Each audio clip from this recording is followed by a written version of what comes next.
नैन खुलेंगे, करो ध्यान साधना। राम वन की ओर। सभी से विदा लेने के बाद श्री राम, सीता और लक्ष्मण बाहर खड़े रथ में आकर बैठ गए। महल के बाहर प्रजाजनों की अपार भीड़ थी। सभी रो रहे थे। जिन्हें वस्तु स्थिति का ज्ञान नहीं था, वे महाराज दशरथ को बुरा भला कह रहे थे। रथ चल पड़ा। श्री राम, सीता और लक्ष्मण के साथ सुमंत भी रथ पर सवार हो गए। प्रजाजनों से विछो का ये दृश्य देखा न गया तो उनमें से कोई बोला, भाइयों, हम भी वहीं रहेंगे जहां हमारे प्रिय श्री राम रहेंगे। चलो, हम श्री राम को अकेले ही उन भयानक वनों में नहीं जाने देंगे। हाँ हाँ चलो। और फिर भीड़ का एक रेला रथ के पीछे चल दिया। उधर राजा दशरथ झरोके से अपने प्राण श्री राम को अपने तन से जुदा होते देखकर छाती पीट पीट कर रो रहे थे। उनके मुंह से केवल एक ही शब्द निकल रहा था, हाय राम, मेरे राम। प्रजाजनों को अपने पीछे आते देखकर श्री राम द्रवित हो उठे। उन्होंने उन्हें समझाकर वापस लौटने की विनती की, किंतु प्रजाजनों ने उनकी एक न सुनी।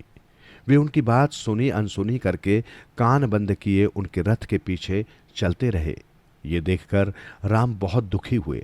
शाम होते होते श्री राम का रथ तमसा नदी के तट पर आ लगा। तब श्री राम की आज्ञा से सुमंत ने विश्राम के लिए रथ रोक दिया। सभी लोग थकावट व शोक के कारण इधर उधर श्री राम के इर्द गिर्द लेट गए, मगर लेटने के कुछ पलों बाद ही वे सो गए। और जब रात के 2 प्रहर बीत गए तो श्री राम आर्य सुमंत से बोले, तात, अब रथ तैयार करें। हमें इन लोगों के जागने से पहले ही यहां से चल देना चाहिए, अन्यथा ये लोग हमारा पीछा नहीं छोड़ेंगे। सुमंत ने दुखी मन से रथ तैयार किया। फिर श्री राम, सीता जी एवं लक्ष्मण को लेकर चल पड़े। प्रातः होने पर प्रजाजनों ने जब श्री राम, सीता जी और लक्ष्मण को अपने बीच न देखा तथा रथ भी गायब पाया तो वे सारी स्थिति समझ गए और भाग्य को कोसते रोते पीटते अपने घरों को लौट गए। उधर श्री राम का रथ श्रृंगवेरपुर में गंगा के तट पर जाकर रुका।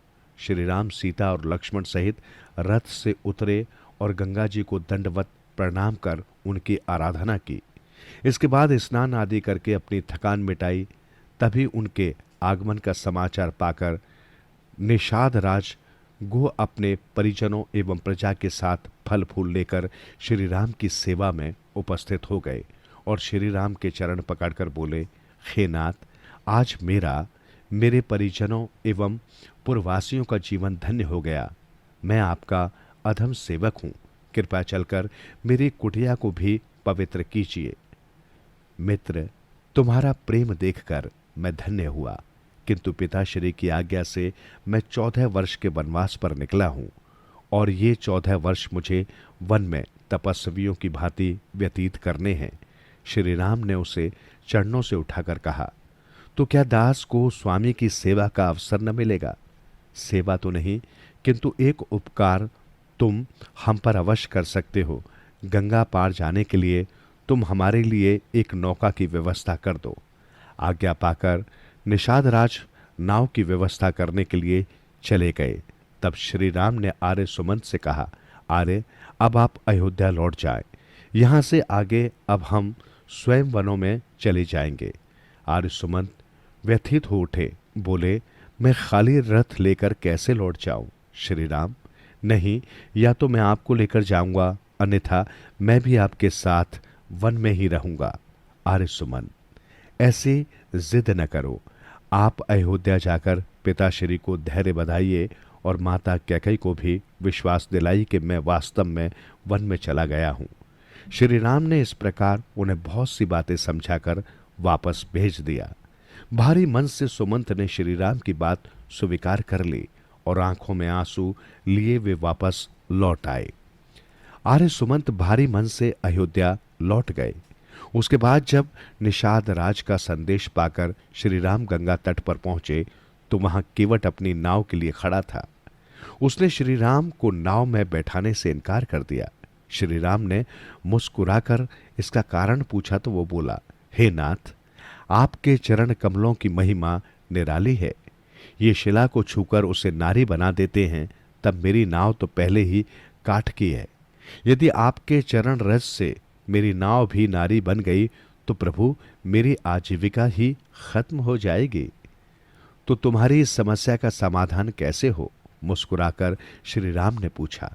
हे नाथ, एक समाधान है। अपनी युक्ति सफल होते देख केवट बोला, मुझे आप अपने चरण पखारने की आज्ञा दे। आपके चरण पखार कर ही मैं आपको अपनी नाव में चढ़ाऊंगा। तुम बहुत चतुर हो केवट, मुस्कुराकर श्री राम ने कहा। ठीक है, तुम अपनी इच्छा पूर्ण करो, फिर जल्दी से जल्दी हमें गंगा पार उतार दो। तब केवट एक थाल में जल ले आया और बड़े प्रेम से श्री राम के चरण धोने लगा। इस दृश्य को देखकर देवगण भी स्वर्ग से पुष्प वर्षा करने लगे। अपनी इच्छा पूर्ण करने के बाद केवट उन्हें अपनी नाव में बैठाकर चल दिया। गंगा पार जाकर श्री राम, सीता और लक्ष्मण नाव से उतरे तो केवट ने धरती पर सिर टिकाकर उन्हें प्रणाम किया। अब श्री राम संकुचाए कि केवट को नाव की उतराई कैसे दे। उनके पास तो कोई द्रव्य था ही नहीं।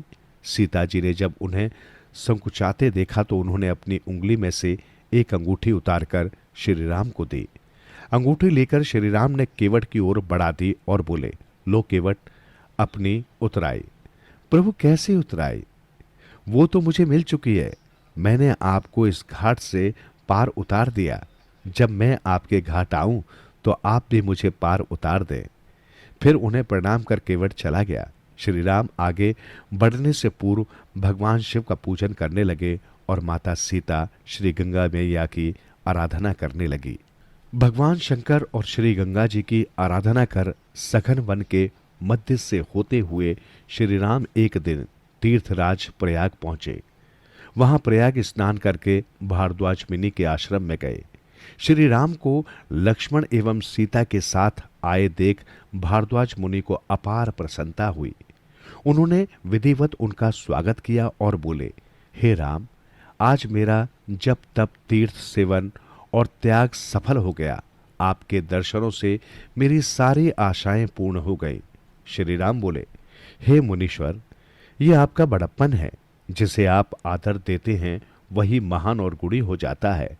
और फिर श्री राम ने बड़े ही विनीत भाव से निवेदन किया, हे मुनिराज, आप हमें कोई ऐसा स्थान बताइए जहां हम सुख से रह सकें। तब भारद्वाज मुनि ने कहा, राम, आप नदी के उस पार चित्रकूट पर्वत पर चले जाएं। वो स्थान हर प्रकार से आपके रहने योग्य है। तत्पश्चात मुनि भारद्वाज से आज्ञा लेकर श्री राम उस ओर चल दिए। आर्य सुमंत जब अयोध्या नगरी पहुंचे उस समय संध्या की वेला थी। उनका साहस न हुआ खाली रथ लेकर अयोध्या में दाखिल होने का। वे यही सोचकर व्यथित हुए जा रहे थे कि प्रजाजनों को कैसे मुंह दिखाएंगे। जब वे पूछेंगे कि हमारे श्री राम कहाँ हैं तो क्या उत्तर देंगे। यही सब सोचकर वे अपराध बोध से दबे जा रहे थे। अतः वे अयोध्या में प्रवेश करने के लिए अंधकार होने की प्रतीक्षा करने लगे। अंधकार फैल जाने पर लोगों की निगाह से बचते बचाते वे किसी प्रकार महल तक पहुंचे। वहां एक दासी उन्हें माता कौशल्या के महल में ले गई, जहां महाराज दशरथ एक शैया पर पड़े राम के वियोग में तड़प रहे थे।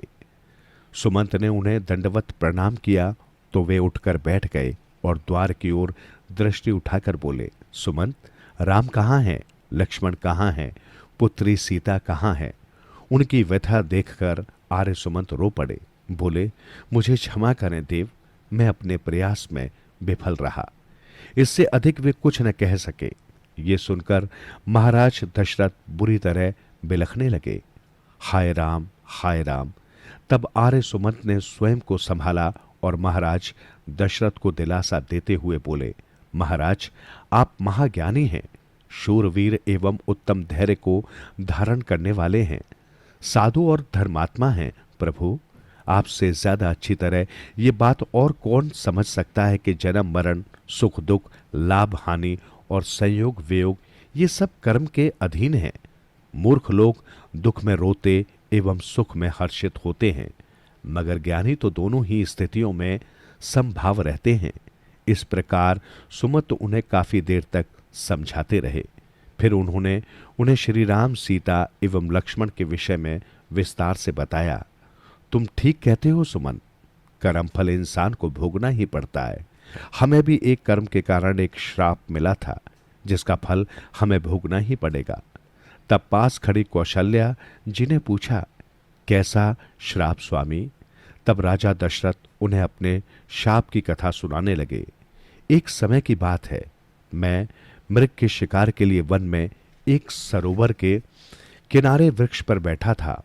दोपहर से शाम हो गई, यहां तक कि अंधकार का झुटपुटा छा गया, मगर कोई हिरण ना आया। अचानक मेरे कानों में कुछ आहट पड़ी। मैंने कान लगाकर सुना तो मुझे लगा मानो कोई हिरण एक झाड़ी की ओट में छिपा जल पी रहा है। मैंने बिना कुछ सोचे समझे शब्द वेदी बाण चला दिया। बाण के निशाने पर लगते ही मुझे एक मानव की आह सुनाई दी। मैं दौड़कर वहां पहुंचा और देखा तो मेरे बाण से एक युवक घायल हुआ पड़ा था। मुझे बड़ा दुख हुआ और मैंने क्षमा याचना कर उसे बताया कि मृग के भुलावे में मैं ये अपराध कर बैठा हूं। युवक बोला, राजन होने बलवान है, आप कुछ सोच न करें और ये जल ले जाकर मेरे अंधे माता पिता को पिला दें, जो कुछ ही दूरी पर एक वृक्ष के नीचे बैठे हैं। जल पिलाने के उपरांत बता देना कि श्रवण कुमार का और उनका इतना ही साथ था। ऐसा कहते ही युवक की गर्दन एक ओर लुढ़क गई।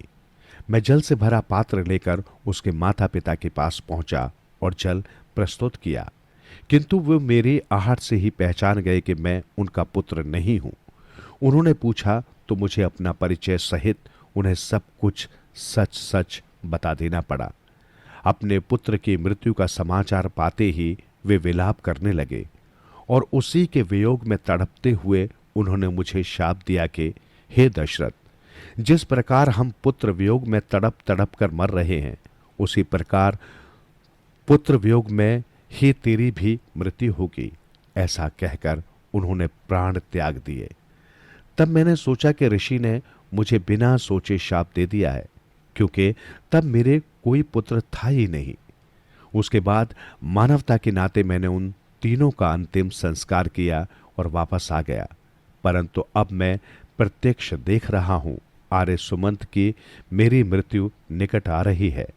राम मेरे प्राण हैं और वे वन को चले गए हैं। अब मेरा जीवन बचना संभव नहीं। इतना कहकर दशरथ राम राम कहकर तड़पने लगे और तड़पते तड़पते ही उन्होंने प्राण त्याग दिए। महाराज की मृत्यु का समाचार फैलते ही महल में एक बार फिर रोना पीटना मच गया। रानियों ने अपनी चूड़ियां तोड़ डाली, दास दासियां व्याकुल होकर विलाप करने लगी। हवा की तरह ये खबर प्रजाजनों तक पहुंच गई और पूरी अयोध्या नगरी में शोक व्याप्त हो गया।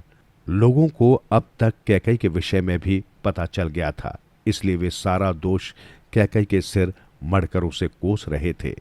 सुबह होते ही आर्य सुमंत ने एक रथ कुलगुरु वशिष्ठ को लाने के लिए भेज दिया।